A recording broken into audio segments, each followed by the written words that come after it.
The situation on the U.S. border continues to deteriorate. It's being called a humanitarian crisis as tens of thousands of largely unaccompanied children enter the United States. President Obama is calling on Congress to grant him $3.7 billion in emergency aid. Will this solve the problem? The director of the U.S. Bishop's Office of Migration Policy, Kevin Appleby, and U.S. Congressman Sean Duffy will discuss. And later, the Louisiana Supreme Court has ruled that a Baton Rouge priest must testify in a case even if it means violating the seal of confession. The diocese is promising to resist. Priest of the Archdiocese of New York and canon lawyer, Father GERALD Murray, is here to explain. The World Over Live begins right now.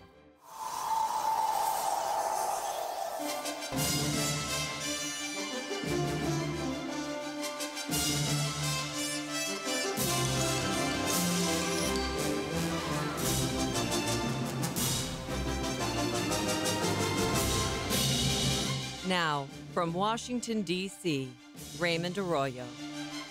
A warm welcome to all of you joining us in the United States and the world over. Kevin Appleby, Congressman Sean Duffy, and Father Jerry Murray are straight ahead. If you'd like to comment on tonight's show, send me a tweet. You can also tweet questions at Raymond Arroyo. I'll be live tweeting throughout the show. Or drop an email to worldover@EWTN.com. Let's get started. Here's the brief news from the world over this week. On Wednesday, 1 week after Barack Obama said he would go it alone on immigration reform, the president called on Congress to fix the latest border crisis.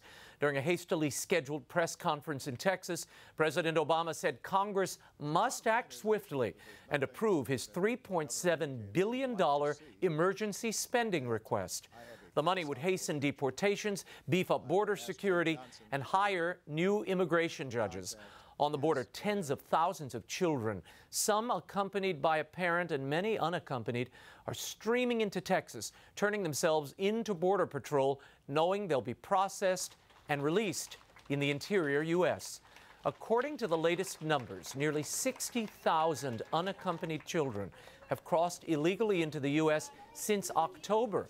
Another 40,000 immigrants have crossed over as part of a family unit. The exodus, mostly from Central America, has overwhelmed the U.S. Border Patrol, according to senior administration officials. While the president continues to press for his $3.7 billion in emergency aid, Republicans are balking. Arizona Senator John McCain said the president's request would just perpetuate an unacceptable humanitarian crisis. House Speaker John Boehner was non-committal about bringing the spending measure to a vote. He said, if we don't secure the border, nothing's going to change. More about the border crisis in our next segment. And Israel dramatically escalated its aerial assault on Hamas targets in the Gaza Strip on Thursday. And neither side is showing any sign of stopping in the heaviest fighting since late 2012. Israel says that Hamas must cease rocket fire before it considers a truce. Militants have launched hundreds of rockets, striking the full length of Israel. No Israelis have been seriously injured as the Iron Dome defense system has intercepted at least 70 missiles destined for major cities, including Jerusalem. Palestinians are reporting that Israeli strikes in Gaza have killed at least 85, including civilians. Meanwhile, 20,000 Israeli reservists have mobilized for a possible ground operation into Gaza. And the jihadist group formerly known as ISIS is leaving a trail of destruction across Iraq's Nineveh plains, now known simply as Islamic State. These militants are destroying mosques, churches, and other religious sites as they go about establishing a Sunni caliphate. The Associated Press has confirmed statements and photographs from the extremist group's website showing the destruction of the houses of worship, including the tomb of the prophet Jonah. The photos were posted under the headline, "Demolishing Shrines and Idols in the State of Nineveh." The situation has become critical for the Christian population there. From Baghdad, Chaldean Patriarch Louis Raphael Sacco told Reuters, "The next days will be very bad. If the situation doesn't change, Christians will be left with just a symbolic presence in Iraq. If they leave, Their history is finished, end quote. And in the Central African Republic, an attack by Muslim rebels at a Catholic church compound has left at least 26 dead and another 30 wounded. Rebels stormed St. Joseph Cathedral of Bambari on Monday. The compound houses thousands of displaced civilians who fled from rising sectarian violence. Residents say the rebels launched the attack in retaliation for the killing of a young Muslim man. They also accused church officials of supporting Christian militia fighters. Some good news from Nigeria. More than 60 girls and women abducted by Boko Haram 2 weeks ago have escaped. According to reports, the escape took place while their captors were engaged in a major attack on a military barracks and police headquarters. Unfortunately, 219 of the 276 schoolgirls abducted in April are still missing. The Nigerian government asked for patience, saying Monday it was moving closer to finding the girls. And the church's long road of reparation and repentance for the clerical sex abuse scandal continued this week. On Monday, Pope Francis held lengthy individual meetings with 6 abuse victims, asking their forgiveness and promising accountability. During a private mass, the Holy Father addressed the victims directly, saying, quote, "I express my sorrow for the sins and grave crimes of clerical sexual abuse committed against you, and I humbly ask forgiveness. I also beg your forgiveness for the sins of omission on the part of church leaders who did not respond adequately to accusations of abuse made by family members as well as abuse victims," end quote. He went on to say that the abuse has had a toxic effect on faith and hope in God, but added that the presence of the abuse victims speaks of a miracle of hope which prevails against the deepest darkness. And the Vatican announced this week plans to restructure its beleaguered financial system. Cardinal George Pell, prefect of the newly created Secretariat for the Economy, outlined the overhaul of the Vatican Bank, the Holy See Pension Fund, and its treasury. In short, the reform centralizes accountability and provides transparency, as well as internal checks and balances. Cardinal Pell told Boston Globe's John Allen that the ambitious reforms of the Vatican's financial operations are designed to be boringly successful in order to get them off the gossip pages. The Vatican's also planning to overhaul its media operations to improve coordination between the different offices and expanding its social media presence. We'll keep you posted on that. Well, they might as well call it the Pontifical World Cup, as the respective homelands of Pope Francis and Pope Benedict will face off on Sunday in the World Cup Championship. Germany made it to the finals after thumping host country Brazil 7-1 on Tuesday. Argentina slipped past the Netherlands on penalty kicks on Wednesday. And the Twitterverse has been having a bit of fun with the papal connections. Here's a cartoon of the popes watching the match together with their favorite beverages. Here they are discussing whether they have cable TV with Archbishop Georg Ganswein, who makes a cameo as a FIFA referee. And this shot reveals what the two popes are really praying about. Alas, it appears there is no World Cup papal rivalry. Francis and Benedict will not likely be watching the match on a jumbotron in St. Peter's Square. Vatican spokesman Father Federico Lombardi downplayed all the chatter, saying Pope Francis might want to watch the final since he's an avid soccer fan. As for Pope Emeritus Benedict, a source told the press agency of France it's really not his thing. He's never been able to watch a football match from beginning to end. You see, I can sympathize with Pope Benedict. I mean, if the Saints aren't playing, you know, I'm watching a Sinatra DVD. Before we go, I'm happy to announce our winners of the Kerman Derman and the Relic of Perilous Falls Early Reader Contest. We posted all of those names, all the winners, on the website, RaymondArroyo.com. In the meantime, the rest of you can pre-order this hilarious supernatural adventure for kids young and old. Kerman Derman and the Relic of Perilous Falls is available from the EWTN catalog, Amazon, BarnesandNoble.com, wherever books are sold. When we return, The situation on our southern border continues to deteriorate. What should the government do? U.S. Bishop's Migration Office Director Kevin Appleby and Congressman Sean Duffy join us to give their perspectives when The World Over Live continues. Stay right there.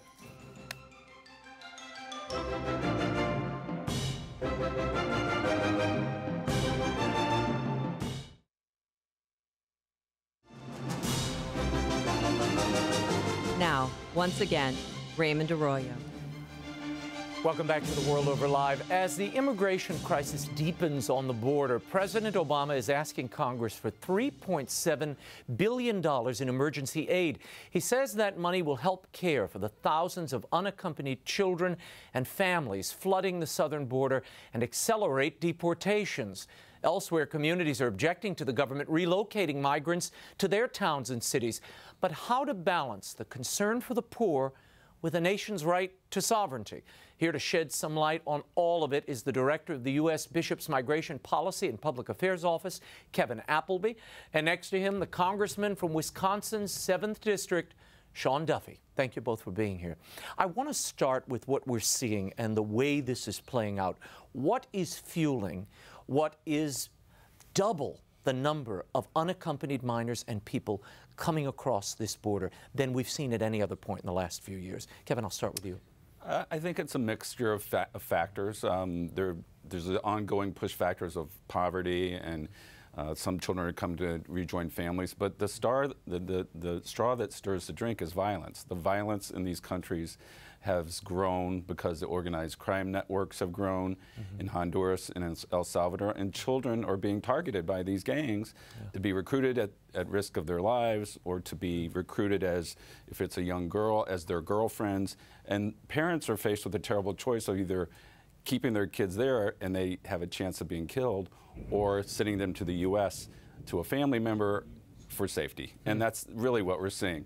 There are a lot of factors, but violence, I think, is what violence in these home countries, primarily Guatemala, Honduras, Chile. I mean, we're seeing it from the Central American countries. And we're not seeing it from Nicaragua, which is a very poor country, but has a lot of security. So, and Raymond, Congressman Duffy, what else is fueling this? Well, that is part of it, and there is that push. But that's been happening for some time in those countries. The real impetus for these children to come to the American border, the real pull, has been statements made by Barack Obama and his unwillingness to enforce American immigration law. He has made statements that lead parents in these countries to believe that if they send their children here on their own, these children will be offered amnesty in America. And for that reason, these parents have sent their children on this horrendous journey where they have they've been beaten, they've been raped, some have been killed, some have been maimed, and I think this crisis lays at the feet of this president. Well, is it the president alone? I mean, this has been going on for a good long time. I want to play a bite for you. This is the Speaker, John Boehner, commenting on what he believes could be driving this. Roll the bite. Along our southern border, we've got a true humanitarian crisis underway with children caught in the middle. Unfortunately, it's a crisis of the president's own making. His actions gave false hope to children and their families. If they enter the country illegally, they would be allowed to stay. Our priorities are clear. Take care of these children, return them safely home to their home countries, to their families, and secure the border. Kevin Appleby, you hear that and you think what? I think it's more complicated than that. I'm a little disappointed that the Speaker has politicized this issue, frankly, because it is about children fleeing terror. I mean, this president has deported more immigrants than any other president on record. Well, he's turned back more. I mean, they count the turnbacks as deportations, but... True, but at the same time, he's enforced the law in that regard. So the other thing which is troubling to me is that the Speaker will say, let's send the National Guard down. Well, I think that's a knee-jerk reaction.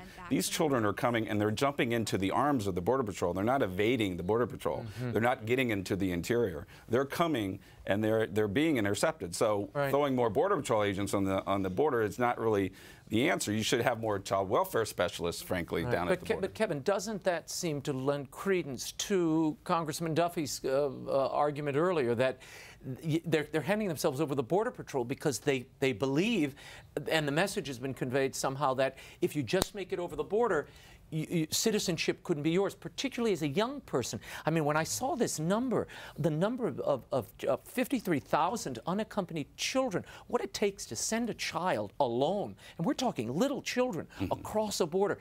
Surely these families have the idea that if their child can make it over, this land of prosperity can be theirs. Congressman? Yeah, listen, as we sit at a table full of Catholics, we believe in families. We believe in family unification. And it's the policy that Kevin is, I don't know if you're advocating for, but we're turning a blind eye to the president's policies that encourage kids to leave their families and travel to America. And I got to tell you, I was a former prosecutor, and I prosecuted child sexual assault cases. And they are the most horrific cases that a prosecutor will ever deal with. And to think that we would have policies as Catholics that encourage these kids to be subject to this kind of abuse on this journey, I think we have to stand strong and say, let's deal with these kids on the border. This is horrible what they're dealing with as they get to the American border. I mean, the lice and the scabies and the disease, we have to care for them. But as Catholics, let's reunite them with their families. That's where they should be. And let's do that in a humane but speedy way. Is there a difficulty from the bishop's position, from your position, of reuniting these families and perhaps in the home country, not reuniting them here in this country that they obviously are seeking citizenship in? Oh, certainly. I mean, we've never said that every child should stay here. We say that the best interest of the child should be served. But you can't just throw them back to a burning house. You have to look at the root causes and work with these governments to make sure these children are safe.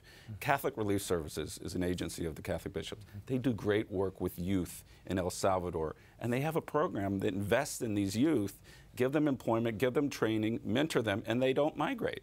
So we can't just return them without returning to safety. Sometimes we reintegrate these kids and we just leave them at the airport and the smugglers are waiting for them to take them back. Well, but Raymond, I think that's the exact point. We're sending them with smugglers, with drug dealers, with coyotes. And if you offer them an opportunity to stay long term, if you offer them amnesty, what you've done is you've enforced the president's message that the next batch of parents will send their children on another journey to be raped, to be abused, to be murdered, to be maimed, and I think we need to prevent those the next wave of children coming to the American border. And if we don't, I think we're complicit in the very abuse that these children are Kevin, I'm going to give you a second to respond. I want to play the president and his message, why he's asking for the $3.7 billion in additional aid. President Obama. Are folks more interested in politics, or are they more interested in solving the problem? If they're interested in solving the problem, then this can be solved. We can have more Border Patrol agents on the border, as the governor's requested. We can shorten the timetables for processing these children or adults with children, as the governor thinks is important. We can make sure that some of the public health issues that were raised in the meeting that I just had are addressed, so that we've got enough folks vaccinating and checking on the health status of these children to make sure that not only are they safe, but also our communities are safe. The things that the governor thinks are important to do would be a lot easier to do if we had this supplemental. It gives us the resources to do them. Do you believe that additional resources would clear this problem up, cure it? Well, I think it would certainly help. I think clearly the administration was caught off guard here, and they should have known this was coming. We did a trip in November, and we predicted that 60,000 kids were going to come this year, and they didn't prepare for it. So yes, this money is needed, especially get these kids out of these Border Patrol stations. I think all the Americans have seen them on these concrete slabs, all together with children and babies walking around. We need to get them into child-friendly shelters, first of all, and take care of them. The one issue that we need to remember here is this is not about amnesty. This is about refugees. This is about international law. We have signed on to conventions, refugee conventions, conventions against torture, and we have a responsibility to screen these kids and give them their day in court because they're refugees and they need protection. You were a prosecutor. Are these refugees? Listen, that is up for debate. But I think it's important to note that if we allow the kids to stay, even though we've cared for them, and we don't send them back to their countries of origin and to their families, you are going to encourage more parents to send more children to our border. I think I want to mention the $3.7 billion that the president has asked for. depending on how many kids, if we look at 53,000 kids or 90,000 kids, it's anywhere from $40,000 to $60,000 per child that he's asking for. This is huge money. Listen, as a Congress, you're going to see us send money to the president to care for these kids. I think that's a top priority. But we also want to do what's right by the American people to secure our border and enforce our laws, and also as Catholics reunify these kids with their parents. And the fact is, we do need more judges in the immigration courts. Yes. These deportations, these hearings are taking forever. These children are in limbo, in some cases for years, awaiting trial, and the families. The other crisis that I think doesn't get enough attention. The Washington Post did this amazing piece on a Catholic woman over the weekend, Nora Sandiego. And now she is the legal guardian who has sort of stepped into the fray, because you have these children who were born here, American citizens under the law, but the parents are not citizens. So the parents have been deported, they go away, these children are alone here. She has become their legal guardian. She's legal guardian to 812 children and counting. Is this a sustainable situation, and is this even healthy or good? Well, that's a good example that we need immigration reform. You know, the president has deported families and separated families, and unfortunately the House has not stepped up to the plate. And if we were to give some sort of legalization, let people earn their status, then she could be in a position where she would be be legalized, and she wouldn't be separated from these families. So that has to be part of the discussion. Let's look at the whole system as well.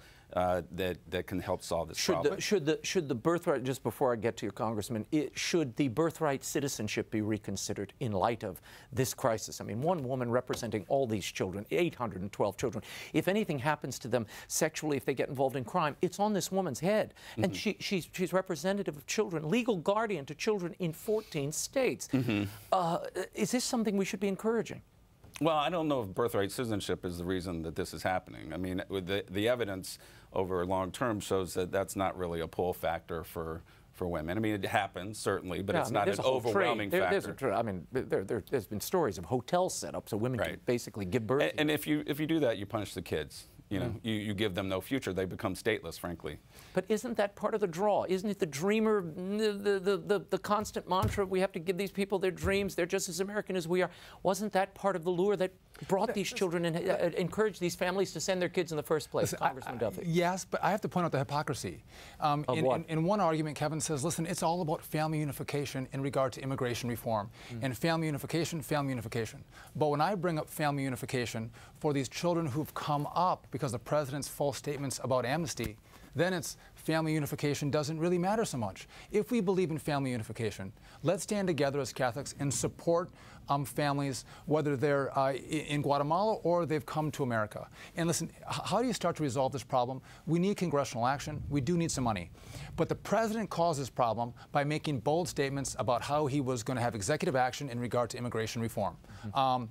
He could have those same kind of bold statements by saying, listen, I'm going to send a message that is loud and clear to these countries that are sending up their children, to these moms and dads. Listen, if you send your kids, they will not get amnesty. They will be sent home. We'll care for them, but we want to have you unified with them. And he won't make that statement. But he has part of the money that he's asking for would go to create those ads and flyers to be distributed throughout Latin and Central America. That's part of what he's asking the money for. Do you want to, the ads they want to put out is to tell parents that it is a very dangerous journey. Let me tell you what, Raymond. Any parent, not to disabuse them any of the parent draw, you're saying. who has children, I have 7. If I'm going to send my 4-year-old on a journey with a coyote or a drug smuggler, I know it's dangerous. What I want the president to say is, if you risk your child's life, you're not going to get amnesty. We're going to send them back to you because we believe that you two should be together. If that message is sent, I think that would go a long way to stemming the next flow of these children coming across our border. Kevin, would you agree or disagree? Well, I mean, first of all, let me respond to the family unification issue, because the church believes family unification can happen on both sides of the border. And as I mentioned, if you're going to send them back to their families, you also have to realize that they're going to have a gun to their head when they arrive. So family reunification can happen here as well as you can also look. I'm from New Orleans, and I've been to Detroit recently. You can have a gun to your head here too, True, you know, but and particularly for these poor these gangs migrants. take names. They take names of these kids, and if they get back, they're going to be targeted. It's these gangs who are shuttling these kids up here. It's a money-making proposition for gangs themselves. So to think that the kids are going to be penalized when they go home, this is a money-making operation for the gangs themselves. What is the answer? If you could recommend to the president, if you sat with him today and congressional leaders, you would tell them exactly what? What are the bishops recommending at this point? We still need to give due process to these children. We should speed it up, like you said. The immigration judges should come. We can't wait for several years, but they need to be able to articulate their fear. The other thing is we can consider, and maybe the congressman will agree, we could screen these kids in country. It's called in-country processing. We've done it. We did it in Vietnam. We did it in Iraq, where we go down there in their countries and we hear their cases there, and then we can resettle them in the region. Not always in the United States, but they could go to Mexico. They go to other countries so that they're safe. So then we meet our international responsibilities, and they're not taking this dangerous journey. So you wouldn't send them, so they don't necessarily have to be held in these detention centers or sent to the interior U.S.? They can You'd rather have them go back and be screened in the home country? No, I think the ones that have credible fear should remain. If they meet the international and the domestic law, they should remain. Right. But for future flows, maybe we should think about screening them down in their countries. But they don't meet our laws for legal immigration, and I think we have to look at the countries from which they come. They're lawless countries. They don't have rule of law. What do you mean they don't meet our law? Listen, they're coming across our border unlawfully. They're not coming through the legal process for immigration. But I would just say the dysfunction, the lack of free enterprise, the lack of upward mobility, the lack of economic growth comes from a lack of rule of law in the countries from which there's a breakdown. You're saying there's a breakdown of rule of law in the home country, and we're encouraging that? You come to America, and it's the very policies that Kevin advocates for, is to say, let's not enforce our American rule of law. And we can be compassionate and caring for the kids, but also follow American law and treat them fairly and reunify them with their parents in their country of origin. But everything that's being done now is consistent with U.S. law. And these children, if they're fleeing for their lives, then under international and domestic law, they're protected. So they're really not breaking the law when they enter this country if they have a valid claim. Are we saying every child and family and individual who's crossing the border is a refugee? No, we're not saying that because it's a mixed flow. Yeah. But the United Nations has said, and they've done a good study, that at least 60% of them do have claims. Okay. So we have a responsibility to at least screen and find out who does and who doesn't. Before we run out of time, let's open up St. Peter's Square and see if we want to send planes and buses of our refugees. The Swiss Guard would grab you and 7 Duffy children. They would throw us all out. I'll call Pope Francis. That's right. We'll see if we can get it. If you go during the World Cup, they'll let you. Right. Here is an email from Ruben, and Ruben writes, I live in a border community in Texas and consider myself a faithful Catholic. Can people of goodwill disagree with the bishops on particular policy recommendations on this issue of immigration? I live here, and it has stressed my community in ways you cannot imagine. Also, a priest tells me the Bishops' Conference receives tens of millions of dollars a year to settle migrants and give services to these undocumented people. Is this true? Thanks for answering my question, Ruben. You would say what? Well, I mean, certainly Catholics can disagree with the bishops on an issue like this. We would encourage them, however, to listen to our views and take them into consideration. We've gotten calls from all around the country. How can I help?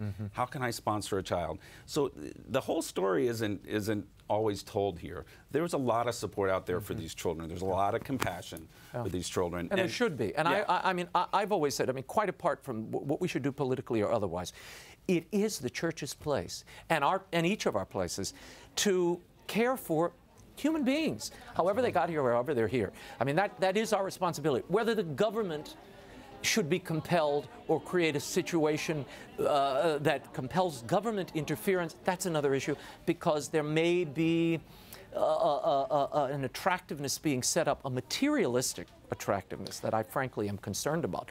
That we put the materialistic future of these people and the promise of wealth and future happiness in a material sense ahead of familial bonds, duties to country and people. That's another part of this that I don't know if we've deeply explored. These children are trying to survive. I get it, Congressman. But I would say it's riskier to make that journey up to the American border than it is to stay with their parents. One point I want to make, when we talk about immigration reform, there was many of us in the House that wanted to get that done. And there's a great debate of how we do it. But it's this crisis on the border, the president's action outside of Congress, his unwillingness to enforce the law that has now, I think, torpedoed our ability to get this done. And so I would like to see us actually have a holistic approach, but the president's action and now inaction is making it more difficult for us to do that. The tens of millions he raises in this email, what is the number that the bishops receive annually we from the contract government? with the State Department, but that money is passed through to all the dioceses that welcome the refugees through the U.S. Refugee Program, which has been out of the Refugee Act of 1980, which Congress approved.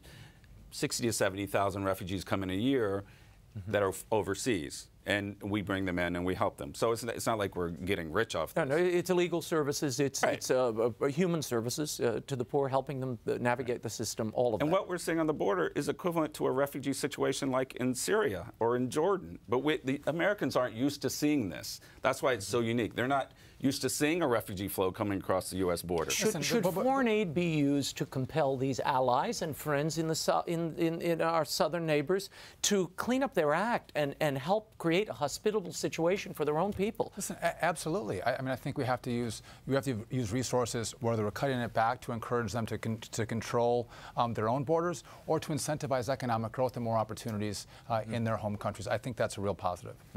Very good. We will leave it there. We could go on for another hour. Next time we will. Congressman Duffy, Kevin, thank you so much for being here. You can find out more about the U.S. Bishops Migration and Refugee Services Office by visiting usccb.org. And Kevin Appleby, thanks again. And up next, Congressman Sean Duffy stays with us to expose a government agency collecting your private information. But why? And how might it be used? And that case of the priest compelled by the Supreme Court of Louisiana to break the seal of confession. We'll get into all of that when the World Over Live continues. Stay right there. Thank you.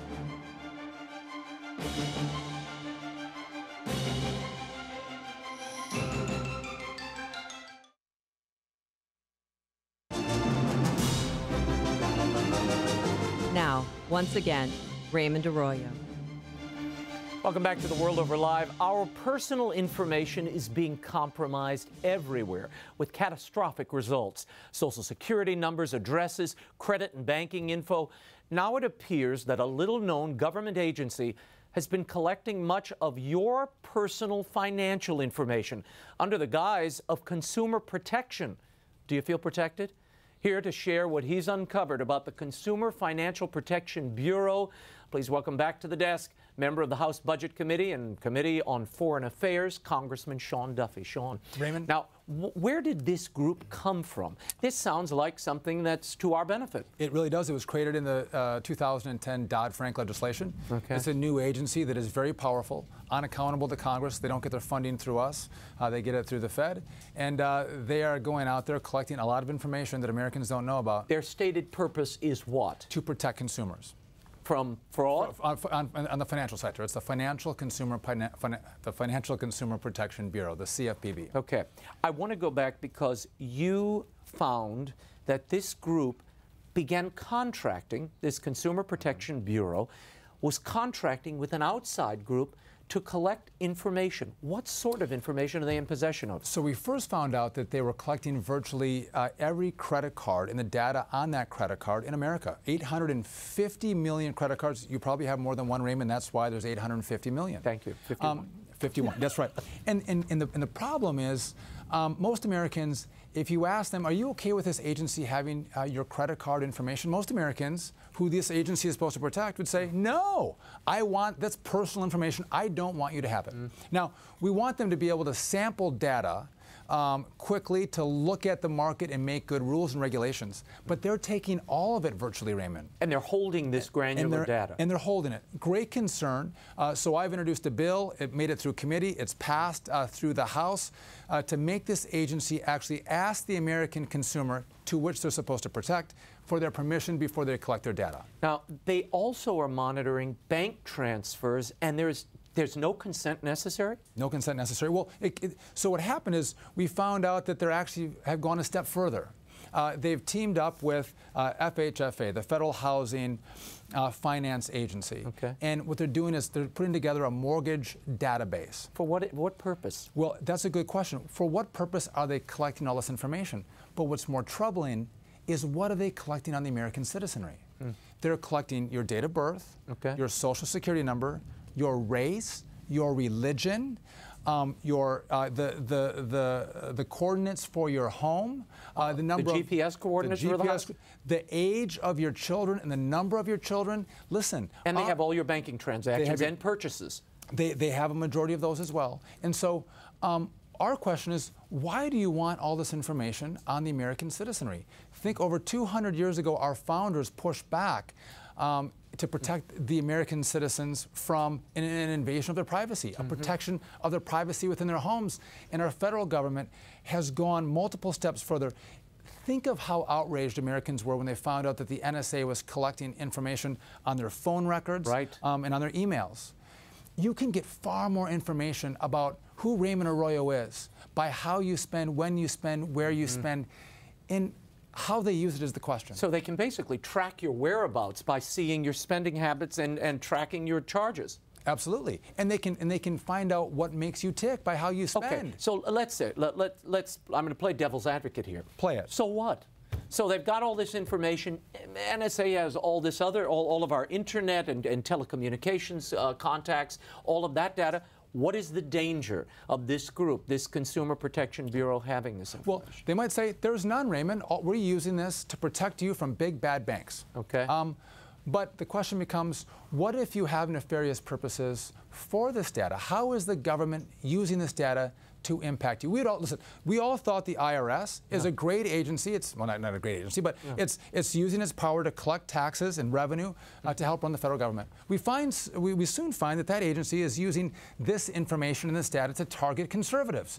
How they use the information, we don't know. I think the main point is that Americans did not give them permission to take it, and if you ask them, they would say, no way, Jose. And as a member of Congress, you don't know who has access to it, or do you? Well, there's a wide swath of people in the FHFA and the Consumer Financial Protection Bureau that do have access, as low as interns that have access. But here, one of our concerns is the security of this data. We see stories and hear stories of the Chinese and the Russians trying to access our government databases. This one is not very secure. It is a huge swath of information on the American people that these outside entities can access and do great damage. Now, they have said publicly, and when this first came to light, they said there's no personal identifying information attached to this data. So don't worry.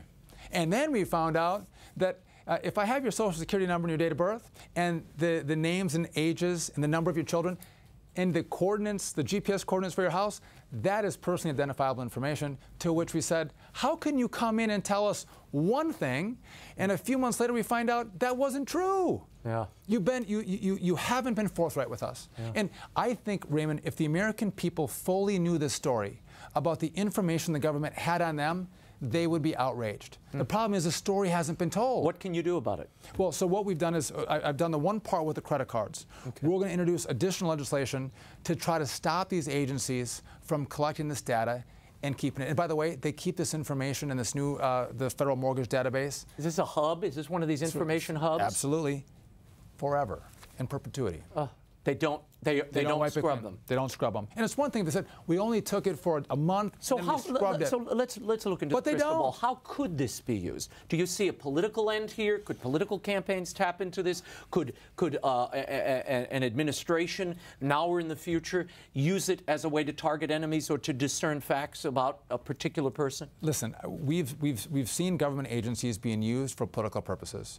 And if you look at how campaigns use information, now I'm just speculating, you asked me to do that. If you look at this database and the kind of information you can glean from that data on what will motivate, what will drive people to the polls, what will get them to come to your issues, that is powerful information. And if you're a campaign... And their purchasing habits, their wants and likes. that is huge information. Yeah. If you look at that, Raymond, and you're able to look at what the government has done as a campaign, because you have access to it, you can go recreate it far more easily. It's almost like you've stolen the keys, and you go recreate it. So yeah, we've seen the government, and especially whether it is the IRS or others, use government agencies and information for political purposes. This agency is ripe with this data to use it for nefarious and political purposes. We were talking earlier, you believe that there are other private organizations, not government entities, but private organizations, some of whom no doubt are already contracted with these government agencies, to collect data from schools on our children. What is this about?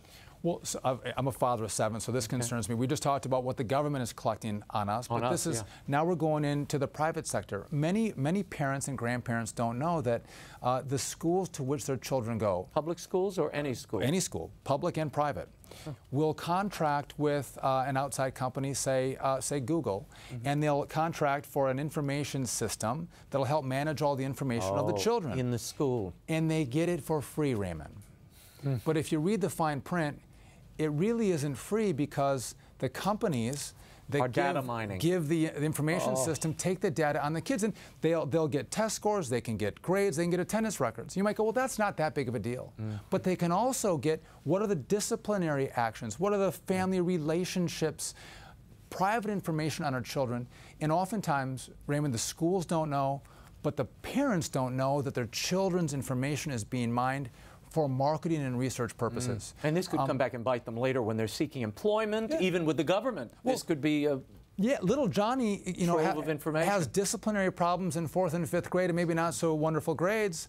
And this compilation of this data could be sold to future employers or future universities. And most parents would say, listen, leave our kids alone. So I guess I would, to all your viewers, check with your school systems, see what kind of system they're using, and check out the privacy of your child's information. And are you attempting to create legislation that might cordon this off and protect it from this kind of mining? Yeah. So right now there's a discussion draft that would protect children from this data mining and gathering in the Senate.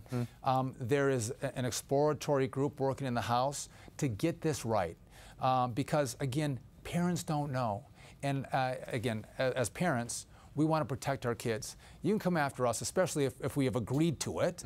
But the children haven't agreed, the parents haven't agreed, and oftentimes the kids, the school system hasn't agreed. And so when they tell you it's free, oftentimes it isn't free. Or apparently, if they tell you they're protecting you, it's not protection. They're selling it and they're profiting from it. Congressman Sean Duffy, thank you for being here. Thank you, Raymond. You can follow Sean Duffy's work on behalf of Wisconsin 7th at duffy.house.gov. When we return, the seal of confession is one of those sacred privacies Catholics have long relied upon. Now in Louisiana, that sacred seal is under assault. Canon lawyer Father GERALD MURRAY is here to explain. The World Over Live continues in a moment. Stay right there.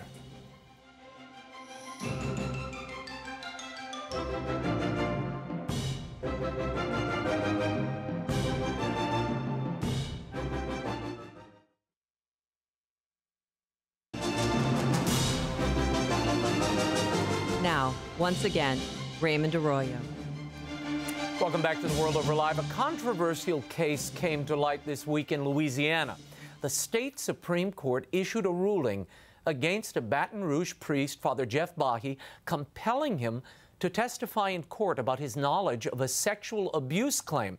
Now, this time it was between a layman in the parish and a young girl. Here's the problem. The knowledge may have come to the priest during a sacramental confession. Here to talk about the case, the seal of confession, and what this could mean for religious freedom of priests, is canon lawyer and priest of the Archdiocese of New York, Father GERALD MURRAY. Father Jerry, thanks for being here. Thank you, Raymond. Good to be back with you. Now, tell us what happened here. I mean, this Supreme Court overturned some lower court rulings that actually shielded Father Bahi and said, well, he heard this information in the confessional, and therefore it's not admissible. Supreme Court says, you've got to talk. Yes, well, the issue really started at a lower court where the priest was ruled to have to testify about it. The diocese appealed that to the appeals court in Louisiana, and they found in favor of the diocese and the priest. In fact, they dismissed the whole suit. And the basic contention is that under the law of the state of Louisiana, the state has no right to demand a priest testify about what he heard about in the course of a confession.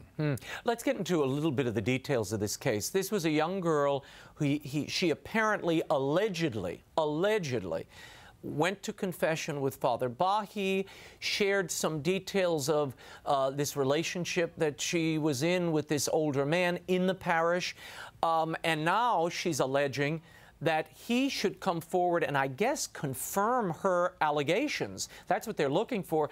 And they're also saying he is somehow negligent. He should have been a mandatory reporter and gone to authorities about this. You would say what? Yeah, I would say that the law in the United States in general, and specifically in Louisiana, as far as I read, does not require that communications given in a sacramental confession are subject to compelled revelation in a court. So I think the Diocese of Baton Rouge and the priest absolutely have the law on their side. This is a very primordial aspect of religious liberty in the United States. It's been recognized since colonial times in this country. This goes back in medieval canon law and beyond, civilly recognized in England and other countries, that priests who hear confessions are not to be dragged into court and told they, under penalty of law, they have to reveal what they hear. And we should tell people, I mean, there is this, the canon law on this is, if you as a priest, if I tell you something in confession and you act on it or reveal it or even confirm that we had a confession, you're excommunicated instantly. Explain that to people. Well, the excommunication comes when the seal is directly violated. What does that mean? So that means when the priest identifies both the sinner and the sin. And he does so expressly, and it's made known to the public. It's made known, and the priest, in that case, is automatically excommunicated. It's called late sententiae in Latin, and it's reserved to the Holy See. He cannot be forgiven, and the penalty cannot be lifted without the intervention of the Holy See. Now, the other question you raised about whether even revealing the fact that someone went to confession, that falls under what's called an indirect revelation. And it is not subject to excommunication, but an indirect violation of the seal is when, through word or action, you may be or likely would allow other people to draw conclusions about what was confessed. And that's why priests refuse to even acknowledge that someone has confessed to them when there's a question that arises like this. That's prudent. You don't want to, because an indirect confession, an indirect revelation is also against canon law and is subject to other lesser penalties. Now, the diocese's position, and they have issued a statement which I will put up on my Twitter feed so people can read it. They have said, look, this is a violation of Father Bahi's constitutional free exercise of religion. Is that an appropriate statute to stand upon, constitutional predicate? I think it is, because, you know, the Supreme Court of Louisiana has basically dismissed the legal reasoning of the Court of Appeals in Louisiana, and that court cited different statutes, the law regarding children, the law regarding evidence. When I read it, it was very clear. The state has now said that the Supreme Court in Louisiana now says the right to confidentiality in confession is forfeited by the priest if the person who allegedly made the confession starts talking about it. Right. And the girl has already ridiculous. testified. The girl testified, look, I went to confession with Father. He told me X, Y, and Z. And therefore, the Supreme Court is saying she broke the privacy concerns. She broke the seal, if you will, and he's free to come forward and testify. Yes, and what they're interpreting in the Supreme Court is that the interest of the law is that only communications that mutually agreed upon will be kept confidential. That's not what the law says. The law is protecting the right of priests and other ministers not to be compelled to reveal what they hear in confession or in confidential communications.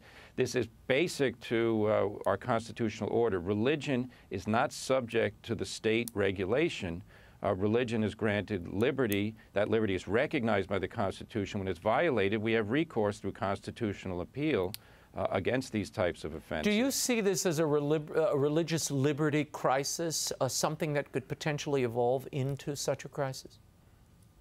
I think it is, because this type of action was done in the past when Catholics were persecuted for their religion, and now in the modern context where we've lived peacefully with this laws in 50 states and courts recognizing it, that Catholic priests should not be compelled to testify about what they hear in confession. Now suddenly this has been cast aside. This is like what the administration's attempting to do with forcing Catholic hospitals and other institutions to deliver abortion-inducing drugs and contraceptives to people. The government has its purposes, but the Church has its natural rights. You've read this this ruling and some background on these cases. What do you think is motivating these plaintiffs? I mean, clearly they, you know, the perpetrator in this case, the layman who was in the parish, allegedly the abuser, he's dead. He's gone. So are they simply trying to rope the diocese, if you will, and the Church into this very sad case if it ends up being true? Their motivations, I don't know. Their actions externally, I can say, are detrimental to the Church, and they should desist immediately. If they are parishioners and faithful of the Diocese of Baton Rouge, they should not attempt to force a priest to violate something that would cause his excommunication. And then otherwise, remember, every other Catholic in Baton Rouge who wants to go to confession should not now be in the position thinking that some plaintiff can come along and compel revelation of things that are said. You know, they call that the chilling effect in law. When laws are disregarded, other people are then influenced by it. So, no, the Church has an absolute interest, and faithful Catholics should follow the interests of the Church. Father, before I let you go, a gross hypothetical. I'm thinking of that old Hitchcock movie, I Confess, where, is it Monty Clift? Who's the priest? I think it's Montgomery Clift plays the priest, yes. And he hears the confession and he tries to intervene. What do you do if you're told, look, Father, I'm about to commit something, or I'm in the midst of committing something, and you know another party is endangered? What can you do as a priest? This is a very difficult question, and it comes up in seminaries. It came up when I was in seminary at Dunwoody in New York. You're not allowed to talk about what you hear in confession, and you shouldn't do it. You should dissuade people. Now, the question is, if somebody is talking about a future sin, they're not really confessing a past sin. But nonetheless, it's all in the context of confession, and essentially you have to tell sinners, look, if you came here to tell God that you're sorry for your sins, desist immediately. But the priest has to safeguard the sanctity of the sacrament, and claims he might make later that he knew this as only as a future potential, that might be not good enough. So I would say keep your mouth shut. Okay, Father Jerry Murray, that sounds like a good place to end, and I'll keep mine shut. Thank you so much for being here. So long. Well, that is all the time we have for now. Until next week. The show continues on Facebook and Twitter. Like me on Facebook, follow me on Twitter. The links are at RaymondArroyo.com. And if you sign up for my free e-blast, I'll send you exclusive content, as I do each week. You can sign up at the center of RaymondArroyo.com. Be sure to tune in next week. We will bring you much more. Oh, the things we have planned for you. In the meantime, we'll be scouting the world over for all that is seen and unseen. On behalf of the staff and crew of EWTN News, thanks for watching. I'm Raymond Arroyo from Washington, D.C. Bye now. I'm going to shut my mouth.